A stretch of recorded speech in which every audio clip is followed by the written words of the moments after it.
Alrighty, ladies and gentlemen, it is time for a little Impact review. Right here on the new Wrestling Jesus channel. Subscribe today, folks. A rare Impact review there. It started off with Scott D'Amore and Don Callis. Callis was saying that Omega was going to appear via Zoom on Impact or whatever. He's going to appear on Zoom instead of appearing in real life. Scott D'Amore said it's in the contract. He has to show up in person or else he's stripped of the title. So later on, throughout most of the show, Callis was on the phone with Kenny or whatever. Yeah, we're gonna send some idiot to pick you up. Take the jet, Kenny. Just get on the jet. We don't believe he's got a jet, folks. Nobody fucking believes that. Scott D'Amore was in the ring with a bunch of jobbers. It's Scott D'Amore surrounded by jobbers. There's going to be a show called Under Siege on Impact Plus that nobody's going to fucking watch or whatever. And they're going to have a number one contenders match on that show.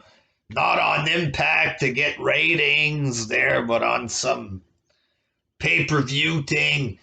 So they're going to have a bunch of qualifying matches, and there's going to be a number one contenders match on the show you can't watch, and one of those guys is going to get to fight Omega or whatever. So in the first match, Chris Bay defeated Jake something. This was a decent wrestling match or whatever. A problem I have, though, it's this big guy, Jake something. I talked about him in the past. His name is pretty fucking retarded. I watched the episode where he became Jake something, which is a fucking stupid name or whatever.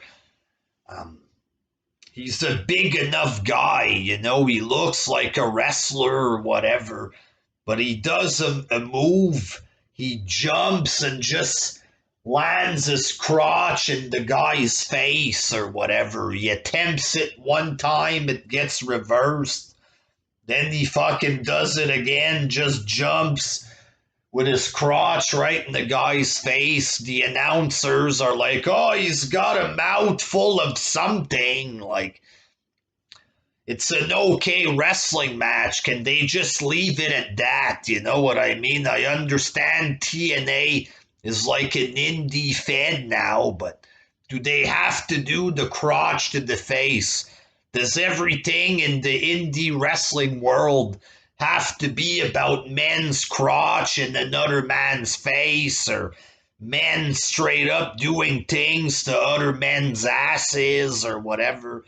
Can we just get back to wrestling and promos and Jesus Christ? We had Don Callis with Sammy Callahan backstage. Callahan's like talking shit to Callis, and then Callis started kind of burying him a little bit there. Oh, you got some kind of anarchist issue? Some kind of hurt inner child thing? Just go have a hardcore match somewhere. Like, pretty much calling him a jobber, some kind of cheap, goofy anarchist jobber, in other words, there with his lame hardcore matches or whatever. And then Callahan says he wants to fight Omega or something. Second match, we had Big Cass. He's called W. Morrissey in Impact. There's a rock band or a rock star called Morrissey, and he's W. Morrissey, so a fucking another dumb name in Impact Wrestling there, but from all the names he could have chosen, I'm W Morrissey or whatever. It's fucking stupid there, but so Big Cass looking like he took a bit of steroid. Maybe he's natural. I'm not saying anything there. I'm not implying anything, please. With his big physique now, this is what he should have looked like in WWE, but you have Big Cass in good shape now. He probably took a shot for COVID, folks. He must have taken a few COVID shots there. And he pretty much just dominated this guy there, gave him a big power bomb for his finisher, whatever. Look good. Big Cass looking good. It is what it is there. Third match, Tyler Wilde, who left a while back to become a Christian or whatever. I think that's her there. She defeated Kimberly. The match is okay, but again, it's a Japanese girl, Su Young. She's on the side of Kimberly or whatever.